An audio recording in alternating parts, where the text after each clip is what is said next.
Hi guys, അപ്പോൾ നമുക്ക് ഇന്ന് വന്ന ഈ ഒരു കൊറിയർ അൺബോക്സ് ചെയ്താലോ. ഞാൻ ഒരു വെബ്സൈറ്റ് വഴിയാട്ടോ ഈ ഒരു സംഭവമൊക്കെ ഓർഡർ ചെയ്തിട്ടുണ്ടായിരുന്നത്. സാധാരണ ഞാനിങ്ങനെ വെബ്സൈറ്റ് വഴിയൊന്നും സാധനങ്ങൾ ഓർഡർ ചെയ്യാറില്ല.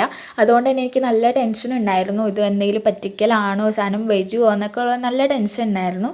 അതും ഫുൾ പ്രീപെയ്ഡ് കാര്യങ്ങളായതുകൊണ്ട് നല്ല ടെൻഷൻ ഉണ്ടായിരുന്നു. ബട്ട് പിന്നെ അതിൻ്റെ മെസ്സേജ് കാര്യങ്ങളൊക്കെ വന്നപ്പോൾ ഓക്കെ ജെന്യുവൻ ആണെന്ന് എനിക്ക് മനസ്സിലായി. പിന്നെ പ്രൊഡക്റ്റ് കറക്റ്റായിട്ട് ഒരു 7 ഡേയ്സോ 5 ഡേയ്സിനുള്ളിൽ തന്നെ പ്രൊഡക്റ്റ് എത്തിയിട്ടുണ്ടായിരുന്നു. അപ്പോൾ ഞാൻ ഈ ഒരു ഇൻവിസിബിൾ ചെയിനൊക്കെ ഉണ്ടാക്കാൻ പറ്റുന്ന ലോക്കറ്റാണ് ഓർഡർ ചെയ്തിട്ടുണ്ടായിരുന്നത്. പിന്നെ നല്ല സേഫ് ആയിട്ടുള്ള പാക്കിങ്ങും കാര്യങ്ങളൊക്കെ തന്നെ ആയിരുന്നു കേട്ടോ. പിന്നെ ഇത് ഞാൻ തുറന്ന് നോക്കിയപ്പോൾ ഇതൊക്കെയാണ് ഉണ്ടായിരുന്നത്. ഈ ഒരു ലോട്ടസിൻ്റെ ഈ ലോക്കറ്റ്, പിന്നെ ഒരു വൈറ്റ് ലോക്കറ്റ് കാര്യങ്ങളൊക്കെയാണ് ഞാൻ ഓർഡർ ചെയ്തിട്ടുണ്ടായിരുന്നത്.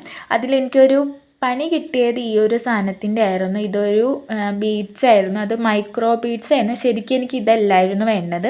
അത് ഞാൻ തെറ്റി ഓർഡർ ചെയ്തതാണ്, എൻ്റെ ഭാഗത്തെ മിസ്റ്റേക്കാണ്. അപ്പം ഞാനിത് അൺബോക്സ് ചെയ്യുമ്പോൾ ചേച്ചി അപ്പുറം നിൽക്കുന്നുണ്ട്. അപ്പോൾ ഞാൻ ചേച്ചിക്ക് കാണിച്ചു കൊടുക്കാൻ വേണ്ടിയിട്ടാണ് ഓടിയത്. അത് കഴിഞ്ഞതേ ഇതാണ് നമ്മൾ ഈ ഒരു ലോട്ടസിൻ്റെ ലോക്കറ്റ് വരുന്നത്. നല്ല ക്വാളിറ്റി ഉള്ള സാധനം കേട്ടോ. അതുപോലെ ഈ ഒരു വൈറ്റ് പെൻഡൻറ്റും വരുന്നുണ്ട്. പിന്നെ വരുന്നത് ഈ ഒരു മൈക്രോ ബീഡ്സ് ആണ് എനിക്ക് പണി കിട്ടിയത്. ഞാൻ ഉദ്ദേശിച്ച സാധനം ആയിരുന്നില്ല അത്. എന്തായാലും എൻ്റെ ഭാഗത്തെ മിസ്റ്റേക്കാണ്, അവരുടെ മിസ്റ്റേക്കല്ല. ഞാൻ നോക്കി ഓർഡർ ചെയ്യാത്തതിൻ്റെ കുഴപ്പമാണ്. അപ്പോൾ ഇതിൻ്റെ വെബ്സൈറ്റിൻ്റെ ലിങ്ക് കാര്യങ്ങൾ വേണ്ടവർ എനിക്കൊന്ന് കമൻറ്റ് ചെയ്താൽ മതി. ഞാൻ ലിങ്ക് കാര്യങ്ങൾ ഇട്ടുതരാം കേട്ടോ. അപ്പോൾ ഇത്രയുള്ള വീഡിയോ. ബായ്.